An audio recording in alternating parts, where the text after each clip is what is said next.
Hey, cool. Oh, my laptop just rebooted, so that's cool. Hi, everyone. I just thought I would start the broadcast with playing a song. And that song was New York, or a little bit of New York by St. Vincent. And I was playing it through my laptop and I just decided to crap out. So while that reboots itself, it's so exciting that happened right at the start of the webinar.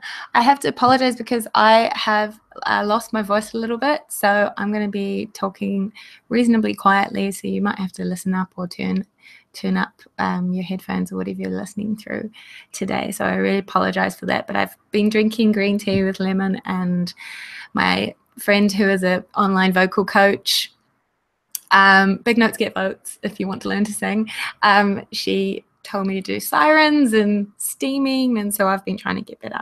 And I've got water here as well, actually. So thank you for joining me, whoever is here at the moment.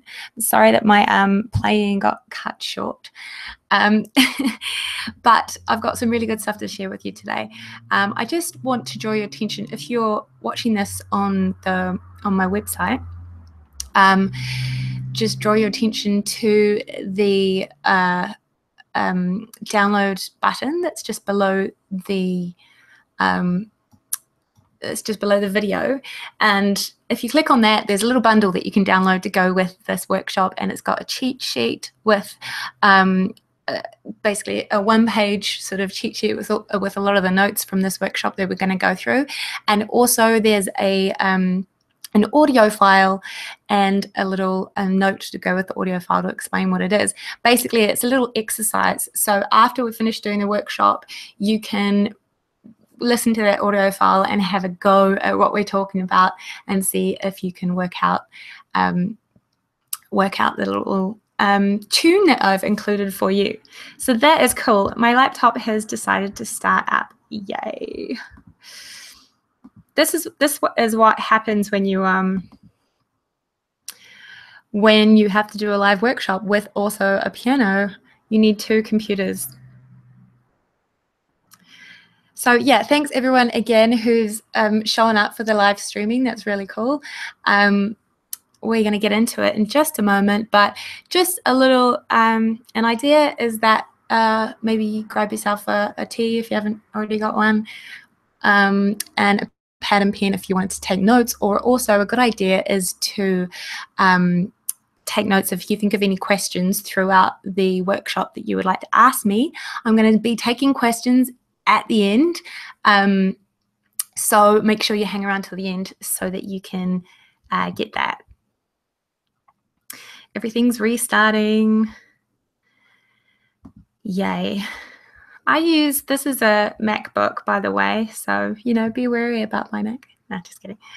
It's awesome. It's normally awesome. Cool. So I'm just restarting the live chat so I make sure that I can see if you guys ask any questions.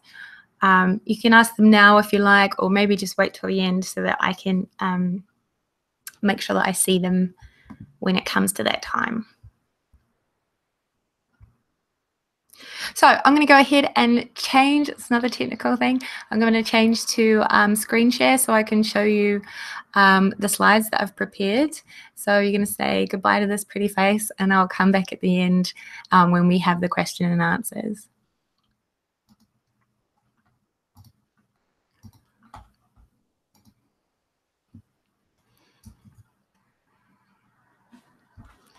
So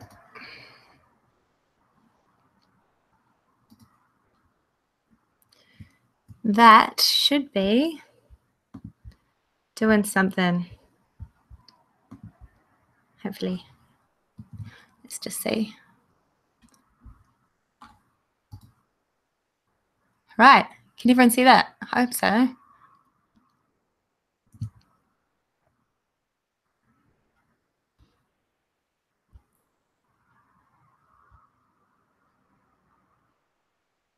Oh, yay. Okay, people saying things in the live chat. I'm so sorry that my my laptop shut down, which is what I was looking at the live chat with, and that was what I was playing the piano through. I doubt I'll be able to play that again. But yes, so we've got a question already, and I will answer it because I'm a nice kind of girl. Is this video available after the live workshop? Yes, if you've obviously you're on this page, so it means that you've registered. If you've registered for the workshop, I do send everyone out an email afterwards with a replay. So if you don't have time to watch it today, you can watch it afterwards, and that is totally cool. But obviously it's funner for me if you're here because yeah, you can see the slides. Spinning Wheel of Doom. Oh no, crap. Sorry about that. I don't know if I can do anything about that. But yeah, it's obviously funner for me if everyone hangs out on the live chat. So, you know, that's why I try and encourage people to come, and that way you can ask your own questions. Man, I hope my voice is going to hold out. Normally when my voice is like this, I try and do like a Brandy impression. She's a singer with a really husky voice. Have you ever loved somebody so much? Okay, I'm just getting organized. Cool, so maybe you've downloaded that bundle, maybe not. You can wait till the end if you want. You don't need it right now unless you want to follow along with the cheat sheet. That's always good as well. I'm going to assume that everything's working, and I'm just going to blaze on ahead. So, how to learn piano without sheet music. Yeah, let's get into it. So this is the sheet music that is the traditional path. So the traditional path is about teaching how to read sheet music from the outset. And the reason this is done from the beginning is because there is so much to learn. When you can't read sheet music, looking at a piece of sheet music is scary, and it's introduced from the outset so the student can gradually come to grips with how each musical concept or device looks on the page when they first learn about it. So, and this is a great way to teach reading music, but many modern teachers, including myself, believe that it's maybe not the best way to teach understanding music and piano playing at a deeper level. So often music theory and reading music are taught hand in hand, and for some people, seeing it on paper makes it easier for them to understand, and that's totally cool for those people. But for me and for a lot of other people, understanding actually comes from doing and from experiencing how the concept works firsthand. So reading sheet music is a skill, and but it's often confused. Oh, I'm behind by a few slides. So reading sheet music is a skill, but it's often confused with the skill of piano playing, and they are not the same thing. Pianists who only learn pieces from reading sheet music have a sort of a one-dimensional understanding of piano music. Not all of them, but they usually understand a lot about how to follow instructions read off the page, but very often they don't understand the harmony behind what they're playing, or how to expand on what they're playing. And if you took the sheet music away, more often than not, they might have memorized it, which is also a great skill to learn, but they probably wouldn't be able to interpret the music and kind of take it in their own direction. So, yay, slides. So that's what we're aiming for. And I'm not saying that learning to read sheet music is a bad thing. Definitely not saying that. But it's we can kind of go beyond that. And I feel like you can get further in the beginning if you understand music and play the piano from that understanding, rather than kind of complicating things with sheet music. Reading doesn't mean understanding. That's my wee slide there. So the only way to learn the piano without reading music is to learn by ear. And learning by ear is such an overused term. I'm very aware of that. Play by ear, kind of playing naturally, playing off the cuff, all these sorts of different terms mean the same sort of thing. Basically means that you can learn to play a song by combining your knowledge of music harmony, which is essentially chords, right? And active listening to identify patterns in the music. So you're identifying patterns with the relationship between notes in terms of distance, which is what we call intervals, and patterns in rhythm. So if you're learning piano material and concepts by ear, then you are internalizing the process of learning that song. So you're having to think about what you are doing and what it means, rather than simply reading what someone else has told you to play verbatim. It's a similar sort of thing to, you know, if someone hands you a bunch of speech cards and you just read it out for the first time, or you go, okay, even if you read it out a bunch of times and you memorize it, you can read and you can, you know, make a speech reading from those cue cards without actually having any sort of clue what it is that you're talking about. So this is where we're kind of applying this to music. So hi, this is me. I'm Ruth. Well, this is me a few years ago, actually, but this is like one of the cooler photos that I have of me playing the piano, which is, I think there was a gig in an underground bar in Shoreditch in London. So that was really fun. Anyway, some of you may already be familiar with me from my online piano courses, but for those who have no idea who I am, my name is Ruth. I've been playing the piano for 25 years, and I'm still learning. I was just written up a wee CV there.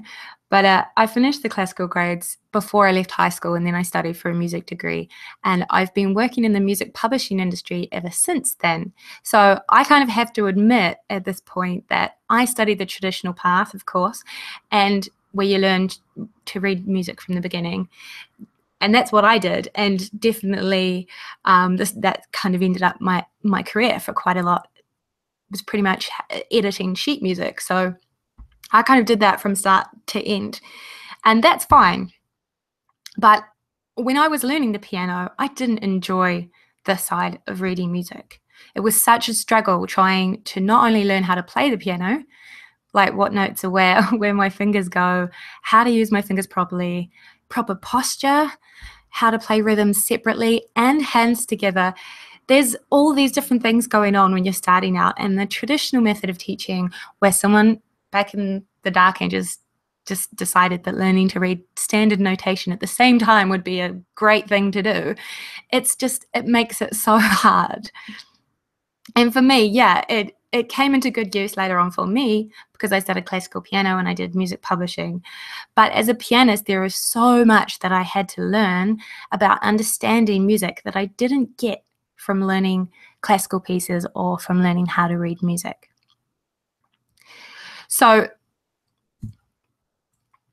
that's the traditional path. And this goes back to the previous slide that I had about reading music doesn't necessarily mean understanding music. So in a way, we're kind of skipping a step that some people do in order to go straight to understanding music and playing by ear. And I don't know about you, but for me, when I was learning piano, learning by ear was my goal, but I thought that I had to go through all this other stuff before I got there. And so I guess my point is that you don't have to go through the other stuff just yet. So you would have seen standard notation before. This is a little picture of it. That's what it looks like. And yeah, it's pretty confusing. But I mean, I have to put in the disclaimer here, standard notation, as it's called, is still remains the most effective way of communicating exact music on paper. I mean, you can communicate as a composer what you want so well on paper. It's amazing that it even exists. And as a music editor, I have actually had the displeasure of working with a couple of alternative methods of notation, where I've had an author who was writing it, a book about something, learning some instrument, and he would say, oh, I've invented this alternative notation. It's way easier. It's way easier. It never is easier. They're just kind of more confusing, and it's harder to find music, with that specific type of notation. So standard notation remains the sort of the best. But to learn complex pieces and be able to play them precisely as intended, it's helpful to be able to pick up sheet music, definitely, and read line for line what to play. But though I definitely endorse developing this skill, I don't believe it to be the highest priority when you're beginning to learn the piano. That's right. So it's great, it works well, but we don't need it just yet. So just as we learn to speak and listen before we learn to read, we need to do the same with music to become well-rounded, multifaceted pianists and conscious musicians. And conscious musicians is a term that I like to use because it means that we're sort of paying attention to what we're playing. And you just learn so much more that way. So there are three main areas so we're getting into the nitty-gritty now. That was all kind of introduction stuff. There are three main areas that new pianists need to master in order to understand music and be able to learn songs by ear without the need for sheet music. So we've got scales, chords, pardon me, and ear training. I'm just going to have a little drink. Raise your glasses. So scales. Oh yeah, so basically the reasons that we need to focus on these three areas, the reason we need to know scales is because that is the basis for keys. So, the key of a song, basically. And once we get to know how to identify the key of a song, and know what that means for us. So if a song is in the key of G minor, then we know that that includes two flats, and those flats are B flat and E flat, and we can just play that on the keyboard without too much hassle. So that comes from learning your major and minor scales. And for chords, we use that to identify harmony. So the harmony, I'll get into more detail later on all of these, but the harmony is basically the movement beneath the melody. So the melody is normally the solo instrument or the singer in a song. The harmony is what goes beneath the melody to give it context. And that's why we learn chords. And then finally we have ear training, which is more of a skill. It's a process rather than something that we can just learn 24 of, which in the case of scales and chords, that's a finite number. But ear training kind of is a lifelong sort of thing. But this is what helps us to identify riffs. And again, I'll go into that a bit more later. So scales.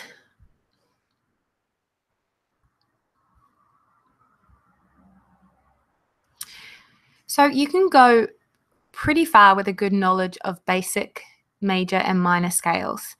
There are other scales and modes to learn further down the line, but these two main types will set you up to understand the majority of popular songs, and even, classical songs to a certain standard. Learn the pattern for building these two main scale types, so major and minor, and you have the blueprint to playing both.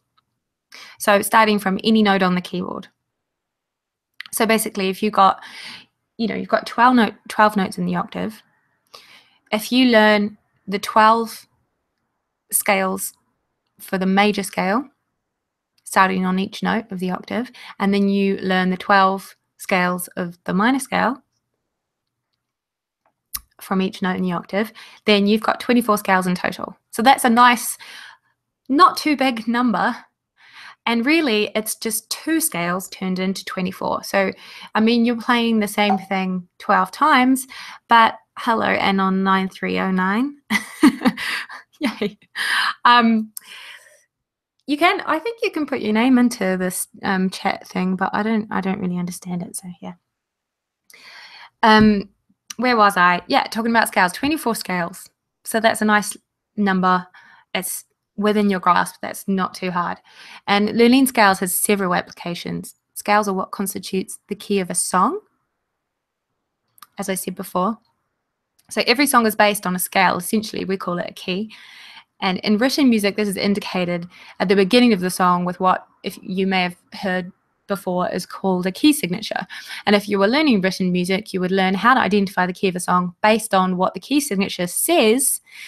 And you see the hash signs and the flat signs at the beginning of the thing, and you go, oh, there's this many sharps, and therefore I must work out that this is this key, and then you translate that to the piano. Do you see what I mean? That is kind of a little bit convoluted. Whereas, if we're listening and we go, I can hear that there are these notes, it's this key, and that's how I play it on the piano. To me, you're getting there quicker. Learning to actually play scales requires some special finger work, and learning how to use your fingers in specific orders to play each scale smoothly and comfortably develops your finger techniques and dexterity. It's also a handy exercise to develop your speed and agility by learning to play scales quickly, but also with consistent weight up and down the keyboard. So that's the whole deal with scales. That's why everyone learns it, because it just helps you with so many different things. That's why everyone's obsessed with scales, basically, in a nutshell. You learn about the keys of songs, which is so fundamental, but you also get lots out of it in terms of finger technique. Because it is hard. I don't know if you've ever played a scale before, but even when I haven't played in a while, I find it difficult to play, a scale up and down the keyboard and play all the notes consistently and evenly. It's not an easy thing, so it's worth practicing.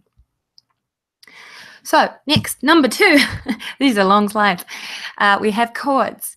And like the main scale types, we have 2 main types of chords as well, major and minor chords. And again, there are other more complicated types of chords, many different chords that you can learn about later. But these 2 main types, major and minor, which both consist of 3 notes, which is what we call a triad, they will set you up for a lot of popular songs and classical songs and whatever genre you're into.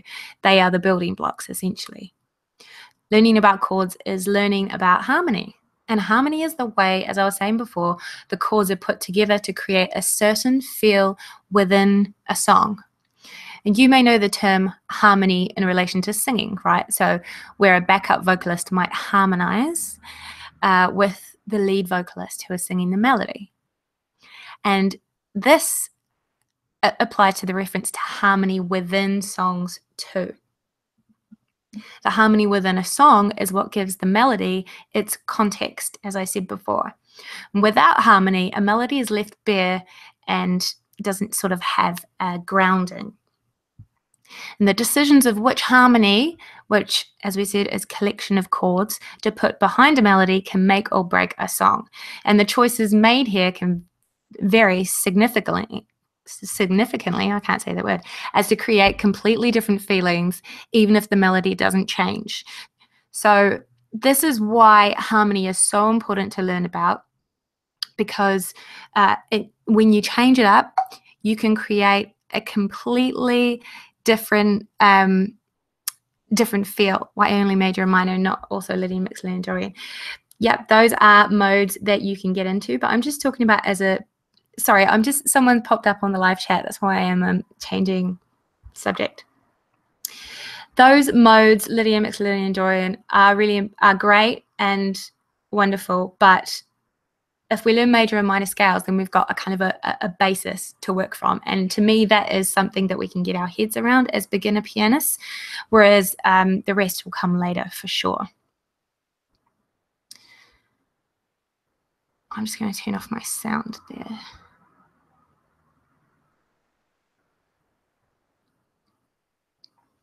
And again, like the scales, if you learn the pattern to building major and minor 3-note chords, you have the blueprint to 24 different chords again.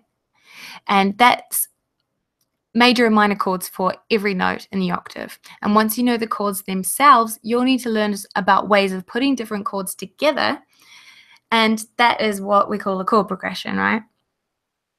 And throughout history, pop music has drawn on the most reliable, comfortable sounding chord progressions that will sound very, very familiar to you. And you'll need to memorize the blueprint for these common chord progressions as well, so that you can play them in any key.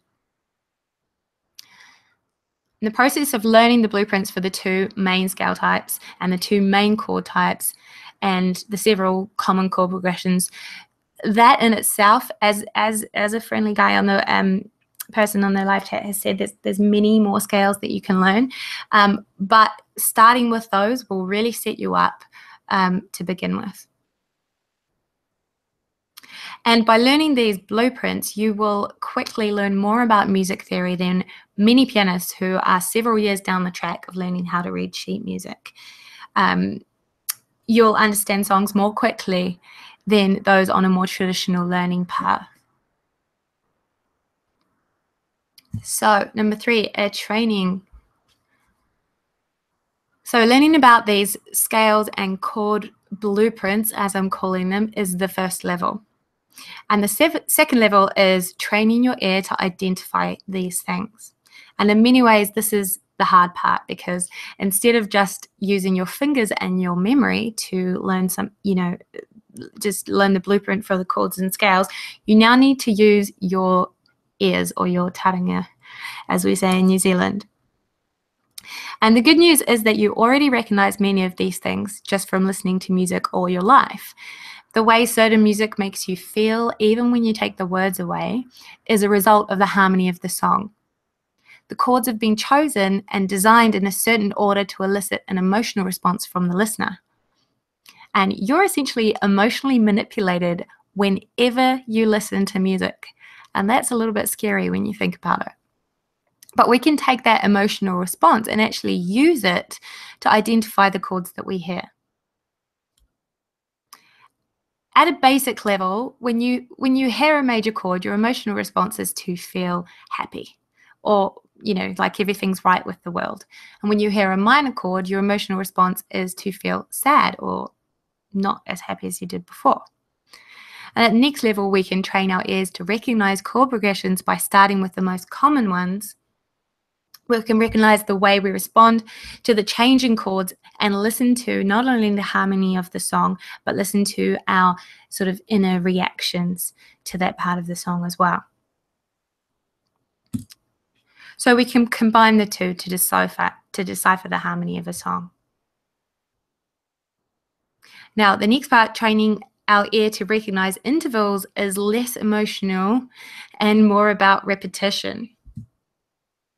So intervals are the relationship and distance between 2 notes. So how far away are the notes from one another? If we can recognize the interval, then we can go from one note to the next and decipher entire melodies. If you're familiar enough with scales, from step 1, you will be able to hum them without playing them. And so that's quite important, is being able to hum or sing the scale as well. If you can hum a major scale, then you can effectively work out an interval. So just as a, if my piano was working, I'd do an example. It's because Logic shut down before and I can't be bothered setting it back up again.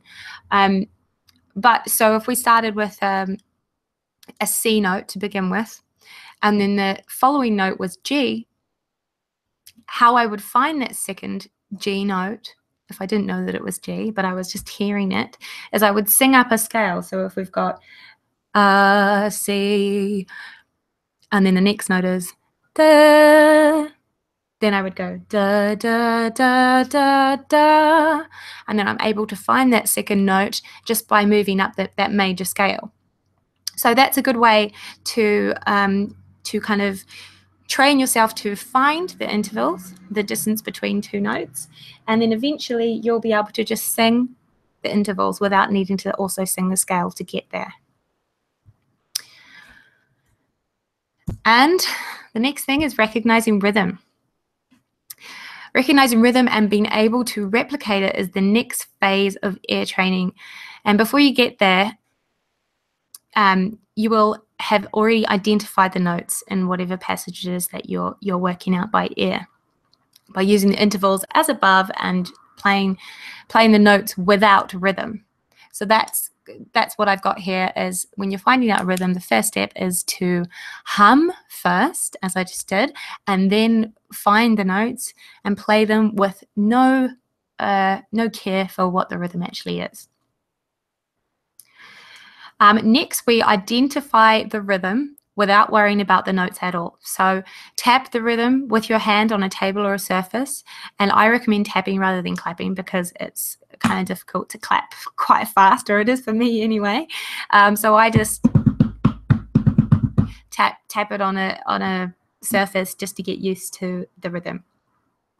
And so once we can tap the rhythm with our hands and we feel confident about that, then we're going to assign the rhythm to fingers. And this is the little bit of a tricky part. You're going to assign the beats of the rhythm to individual fingers that are going to be playing the notes, but we're still just tapping it out on a table. So this is kind of a step that this is just breaking it down super slow. Eventually, when you run through this process a couple of times, you'll be able to kind of go through it all in one. But this is just breaking it down. Yeah, so as an example, I was going to do an example on the piano. This is the third time I've done a workshop, and last time I said, "Does anyone get any suggestions?" And they said, "Why don't you actually play your piano?" So that's what I did, and then we had a technical difficulty because I have a stage piano, which means it doesn't have speakers. Anyway, fun point. So basically, I was doing an example. If I hum, then figure out the notes of a riff without concern for the rhythm. Tap it out on the surface without concern for the notes. And if you want to, you can do this with a metronome so that you can keep a steady beat while you're doing the rhythm. Then I go to the keyboard, think about the notes again, identify which fingers you're going to need for the notes. Go back to your table, and then we're assigning the rhythm to your fingers. And then finally, the fourth step is assigning your fingers to the notes. So we're taking that rhythm on our hands, chucking it back on the keys of the keyboard. So that's my 4 steps to putting a rhythm to the keyboard. But it can be a difficult process, but for each rhythm that you learn how to separate into your fingers, you will kind of save that up in your memory, or as I like to call your riff bank, for future use. And when you do come across that rhythm again, and you will, because so many rhythms are just, I mean, they're all reused to a certain extent, particularly when you're playing, pop songs. You start to kind of get used to the sorts of rhythms that you're going to need to play. So you're not going to be learning completely new rhythms for the rest of your life. There'll be a lot of repetition, so don't worry about that. So as we're coming almost near the end, so actually I have raced through this, which is good news for all of us and my voice. But I've organized an exercise, prepared an exercise for you today, which is the first time I've done this with a workshop. So I do hope you enjoy it. Let me know what you think. It's just a really simple, super for beginners. So if you're into your modes already, this might be simple for you. But if you're a beginner, this will be a really good exercise. And all you do is download the bundle that's just underneath the video, and follow the instructions that is within that bundle. And it should be fun, I think. It's just a small little ditty, and you can use the processes that I've talked about in this workshop to figure that out for yourself. And then you can apply that to other songs if you wish.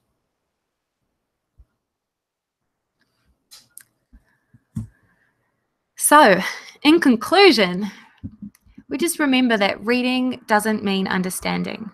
We want to understand music, and to do that, we need to develop the 3 major areas of learning basic scales, learning your basic chords, and getting some ear training going so you can recognize intervals and rhythms. So this is first and foremost when we're learning the piano, and before you learn how to read sheet music. The result is that you will understand music first before you learn how to read it off the page. Much like, it's like as children, we learn how to listen and speak before we learn how to read and write, don't we? I hope you did, unless you're a genius.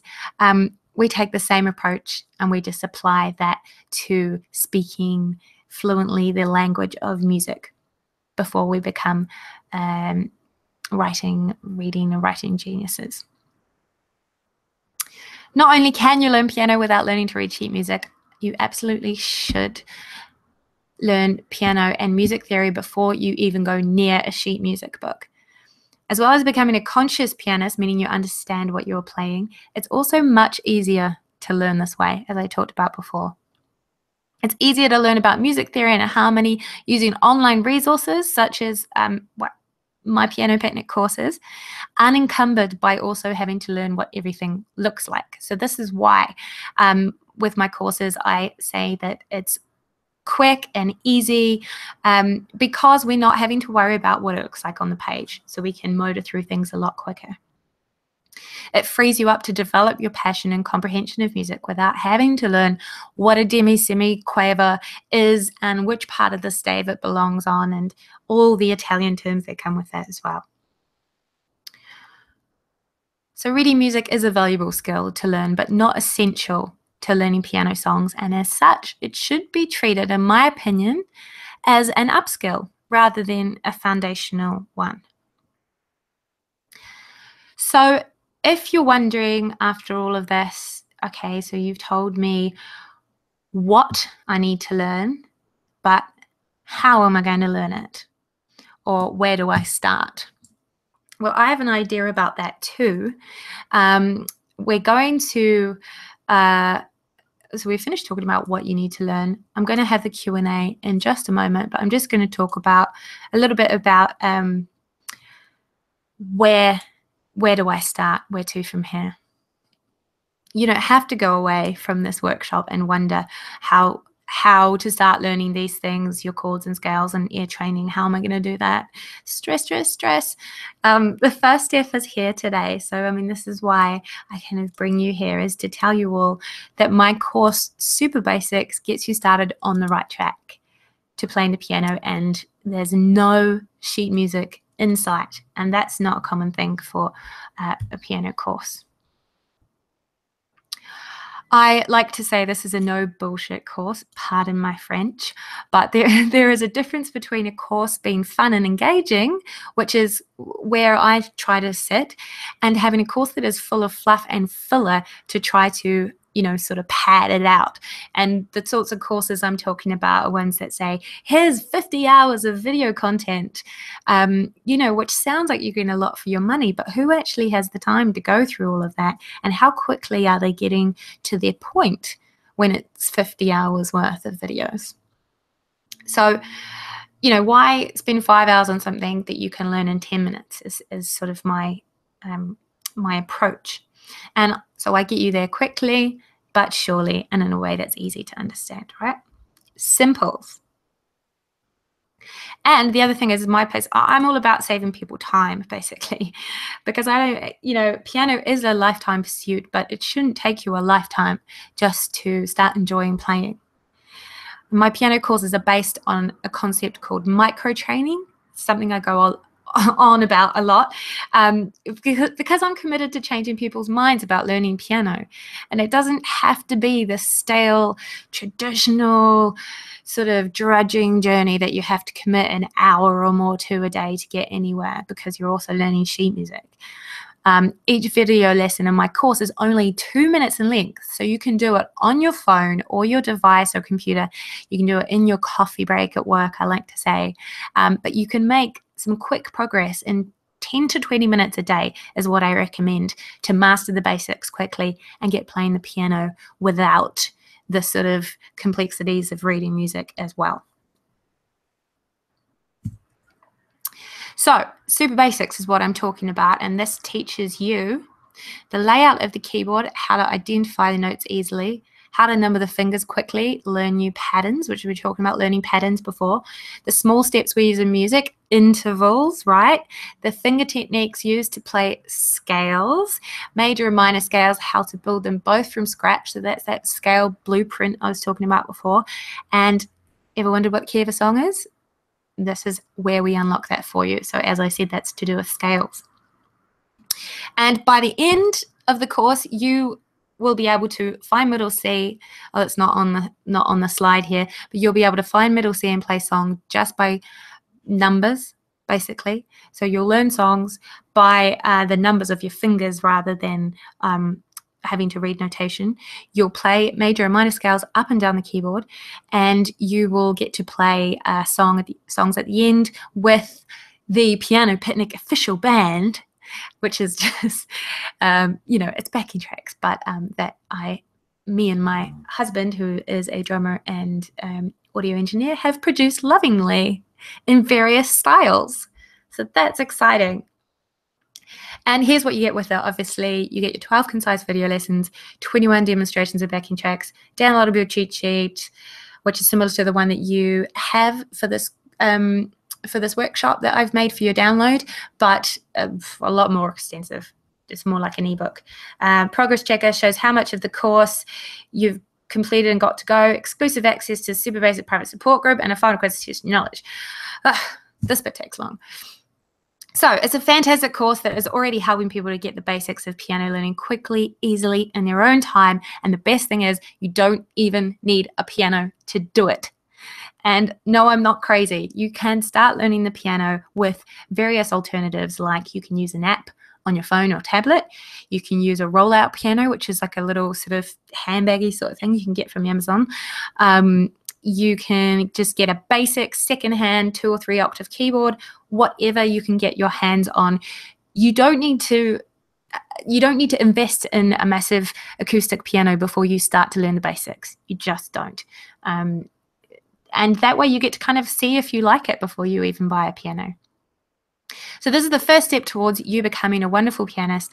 Today is always the best day, guys. So I'm going to sweeten the deal with a few bonuses just to get us rolling, okay? If you join today, in addition to the course, you'll also receive my printable weekly practice planner. And so this is a little printout thing. You use it each week, you set your goals for your lessons and schedule your practice sessions for going through the super basics. It's super handy and just helps to have something on your wall or beside your piano that you can use to focus each practice session. I mean, you could just do this in a notebook on a piece of paper, but it's all here for you to print out, so why would you? The other thing is that I'm checking in is the practicing companion. So this is full gold. I've broken down exactly what you need to go through for your 20-25 minute practice each day. So there's no guesswork. There's no wondering what exactly do I do now. It's all there, play by play. It's kind of like having your own little practice coach. There's some extra practicing tips there as well. So, I mean, that's getting pretty good. But also, I have this other thing that I might as well throw in, which is the full companion guide to learning piano online. So this is an ebook that I've written. It's kind of based on the first workshop that I did, which was a massive one. I kind of bit off more than I could chew, so I decided to make it into an ebook so you can just read about it. And it takes you through, as you can see on the slide, concept of micro-training, why it works, how to make the most of online learning, how to identify your goals, free online piano resources library, which is total gold. It's something that I've just been saving up for ages. All the stuff that I find helpful, how to set yourself up for success. That's not a business mantra. I mean your success with your piano playing. You know, nobody wants to fail in the things that they want to achieve. And how to practice for optimum results, obviously with your practice schedule and tips, and also how to sustain momentum, because that's one of the big things about learning piano. You don't want to, it's so tough when you lose the momentum of your original passion and inspiration. We need to keep that going so that you can keep progress. So that's 3 bonuses. I mean, I'm not going to do things by halves, so I'm checking in. This is the 4th bonus here. This is the last one. Don't think there's another one coming. But this, if you purchase today, you'll also receive my step-by-step student orientation tour of the lesson area. And this one is, you may or may not find it helpful, but it's really for people who maybe haven't done an online course before and they're not sure about navigating the lesson area. You might have some doubt about whether it's going to be difficult or complicated. It's not. It's super easy. But I just made this tour through the lesson area to show you exactly what to do, show you all the features and capabilities of the course up front. And there's all sorts of cool things like being able to watch all the videos in slow-mo or fast if you think I'm talking too slowly or whatever. So this lays it all out for you. Just makes it easier, and so you can go through the course without a hassle. So I need to take a breath here because that was kind of exhausting and my voice is definitely running out. But I believe that you, in a nutshell, you're here at this workshop because you're interested in learning the piano. And it would make my week if you actually took that first step today into learning the piano. Because just do it, because I definitely can vouch for the fact that it's enriched my life so much, and not in a cheesy way. I mean, I seriously, piano is my world, and I just want to share that with other people pretty much. So I mean, I've run through the bonuses. I don't need to run through. So you got the practice schedule, the weekly goal planner, the practice companion, fancy name for that, your guide to learning piano online, and the student orientation tour. That's all the bonuses on top of Super Basics. And how much is it? Oh, that's the next thing. Well, anyway, I forgot to put the price in. But you'll see if you go to the Super Basics page, if you click on the link at the bottom of this page where you're watching this video, there is a link to go to the Super Basics and just to read more, basically what I'm saying, but on a page. And there you'll see that the price is $29. And that's not much. And the reason I've put it at that price is because I don't want anyone to not take the first step in learning the piano because of money.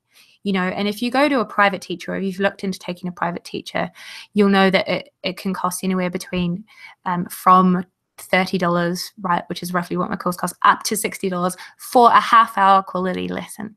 So that's just your first half-hour lesson, and you won't get through this much material in half an hour with a teacher. You know, most of it's going to be chatting, you know, seeing what you know and all that sort of thing. So this is your beginner course on your device or computer, ready for you anytime, anywhere, at your convenience, and it's $29. So I should just let that speak for itself, but clearly I'm obsessed with talking. Just quickly, this is my guarantee. These are the 3 things that I said that I want to make really important to my courses. Ease. That's why I believe in not overloading you with theory, like things like learning how to read sheet music. Each lesson is straightforward and easy to get through. Speed. All video lessons kept to an average of 2 minutes, unlike this workshop. This is the long form. So you can always fit in a quick lesson over your breakfast or coffee break or something like that. And fun. I don't want to bore anyone.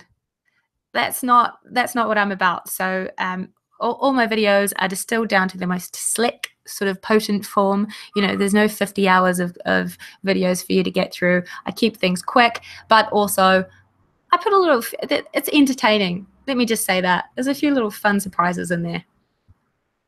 So this first step is so important. In some ways, it's the hardest to take because you have to say yes to learning the piano, to making the effort. But I can vouch for this and say that it's so worth it, guys. I wouldn't be teaching piano if I hadn't enriched my life in so many ways, as I said before. So to help you take that first step without a doubt in your mind, I have a 30-day money-back guarantee, and this is kind of part of my no bullshit thing. So if you are unhappy with the course for any reason, just get in contact and I will refund your money, because no bullshit, right? No BS. And for those of you ready to take that step, if you are today, and I'm so excited, take advantage of this special offer and the bonuses as well. Just click on the button below this webcast on my website. And if you're watching this from YouTube, just go to pianopicnic.com/super basics and you will find it there. And you'll land at the enrollment page, which is where you can click that lovely button, enroll in this course, and the dream can finally start to become a reality. I know it's cheesy, but I can't wait for you to get there. And just a reminder, this offer is a workshop special offer with the bonuses, so it does expire in 24 hours, unfortunately, because I do have to keep things sort of rolling. And I'm so grateful to you guys for all showing up. Oh, again, I missed out that slide. That's the course. That's what it looks like, as you can see in that little picture, screen caps. And you can go through all these video lessons here on that little iPad at the back. And then you've got your bonuses on the right here, which is the ebooks and all that business. So thank you so much for coming and listening to me waffle in my my very strapped voice. Yeah, it's Q&A time. So give me your questions. Everyone's been so patient, and I just have to run through all of that. But it's only been 15 minutes. It's not too bad. So I'm just going to escape out of my slides and stop screen sharing so you can see me again if you want. Hi. Are we still awake? Yay. So at least you can see my piano. You know, it is real, just not performing for me very well.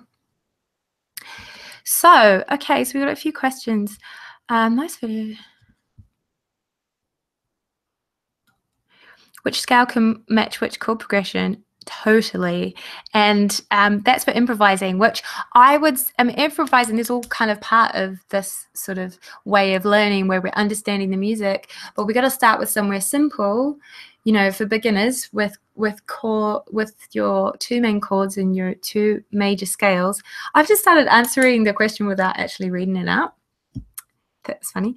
Okay, so the question was, to improvise, what would be interesting is to understand which scale can match which chord progression, which isn't really a question, but Samuel is right. It is great to know that. But I think when you're a beginner, a lot of thinking about modes and how all of that works is kind of a lot to think about when you're starting. So in this workshop, I kind of just wanted to lay out for you how you begin to learn the piano so that you can learn maybe some of your favorite songs by ear without having to worry about learning sheet music. So it's kind of very much like that sort of when you're starting out. But then once you can learn songs by ear confidently, I would suggest that, yeah, get into improvising and kind of more sort of jazz theory is great. Okay, another question.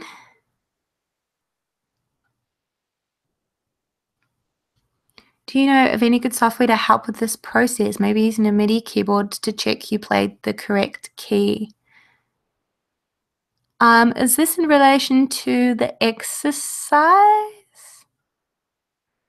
Perhaps.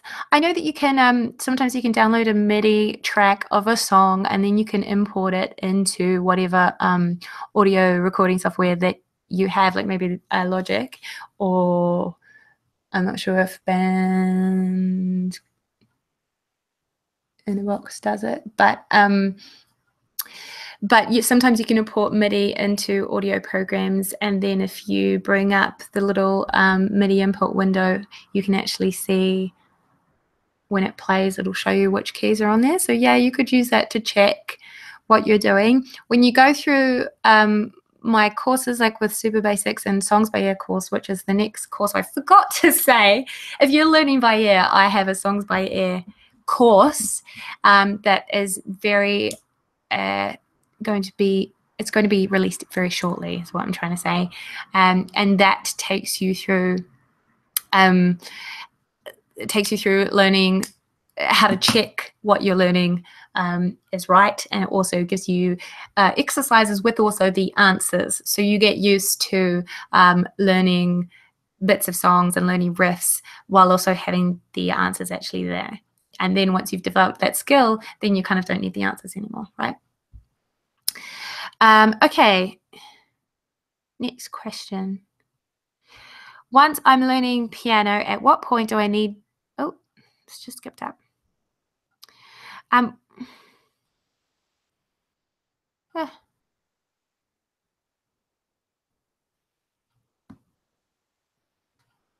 Once I'm learning piano, at what point do I need to learn to read sheet music?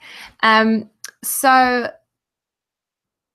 as I was saying before, so you kind of learn the basics, and then you want to, you're learning songs by ear. And once you feel comfortable with your sort of understanding of what we've talked about in this workshop, your chords, your scales, your identifying intervals and rhythms. Once you feel comfortable with that and playing by ear, then I would suggest then it's a great time to learn how to read sheet music and how everything looks on the page, because then that's kind of an extra level, and it opens up that side of things to you, and you already understand how songs work, you understand how harmony works, and then you go and look at what it looks like on the page, then you'll be unstoppable. So, pardon me. So master the basics, then learn songs by ear, don't worry about sheet music, and then once you're feeling comfortable with that and you feel like a new challenge, then learn how to read sheet music. It's great.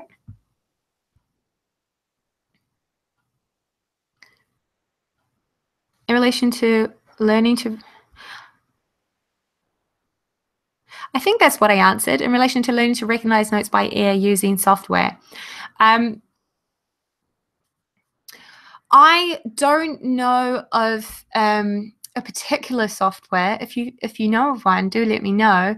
But I'm sure there are where, I mean, gosh, if there isn't, then I'll invent it. But where, a note sounds and you kind of figure out which note it is, and then you say which note it is, and perhaps they say, yeah, it's right or wrong.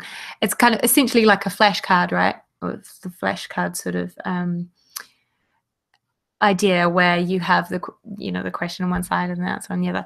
But you could, another way to do it is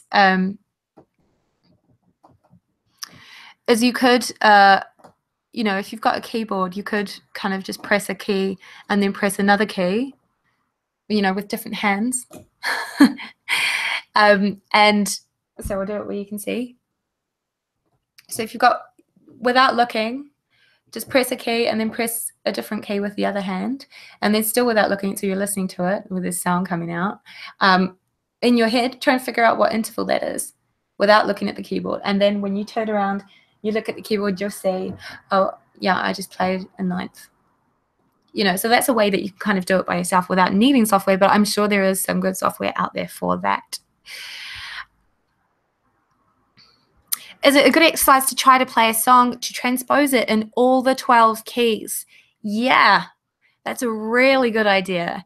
And sort of for like a kind of starting way to do that, you can just do it with chord progressions. So once you've done your learnt your chords and you've learnt your scales and you feel good about that, then you're learning the kind of common chord progressions, like your 1, 4, 5 progressions and your 1, 4, 6 minor 5 progressions and that sort of thing, which you learn about in my Songs by Ear course.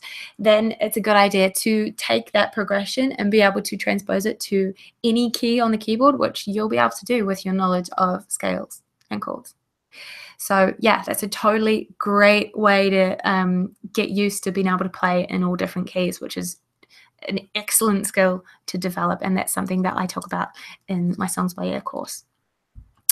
So, if we have, well, cool. I think that's a few questions. And if you have any more questions or you think of something afterwards, you can go to my Facebook group, facebook.com/groups/Let's Talk Piano, I think. Anyway, you can just search Let's Talk Piano in Facebook, and it's a public group I have. It's totally open to the public. It's not anything to do with like you have to be a member of my courses or anything. And it's just where I just like people coming and talking about piano. So if you've got something to share or you have a question, please come there. I'm on there all the time. So sharing information. Also, I share articles about the piano. Just lots of things that I think people might be curious about. I post regularly as well. So I hope you enjoyed this workshop. Sorry about the technical difficulties. I tried to play piano for you. If you saw that at the start, then I hope you enjoyed it. And that was actually, I was going to say goodbye, but I forgot to tell my little story that happened today. I had you may have seen on YouTube, I did a tutorial for a song called New York by St. Vincent, who is an amazing guitarist and singer, songwriter, and film director, I think. Anyway, I did a tutorial and cover song on YouTube for that song, and today I got an email from someone from a film production company saying that that they just made the official video for the song for St. Vincent. And in a scene, this is my claim to fame, in a scene where she steps on the keyboard on the ground, she steps on the piano keys, she said they watched my tutorial video to figure out which keys it was. So that's it, guys. I'm famous. I'm going home now because St. Vincent saw my video tutorial on YouTube. Yeah. So buy the piano course from the person that St. Vincent listens to. Anyway, thanks everyone for coming. I think I'm going to sign off now. Remember, if you are interested in the Super Basics course, you can click on the link at the bottom of this page, or if you're not on my website, go to www.pianopitnet.com/Super Basics. I'm really tired. I'm going to go and rest my voice now and have a hot honey drink. But hope you enjoyed the workshop. Yeah, sign up for everything. I have a workshop every month on a new thing that people are asking. So come back. Thanks. Bye.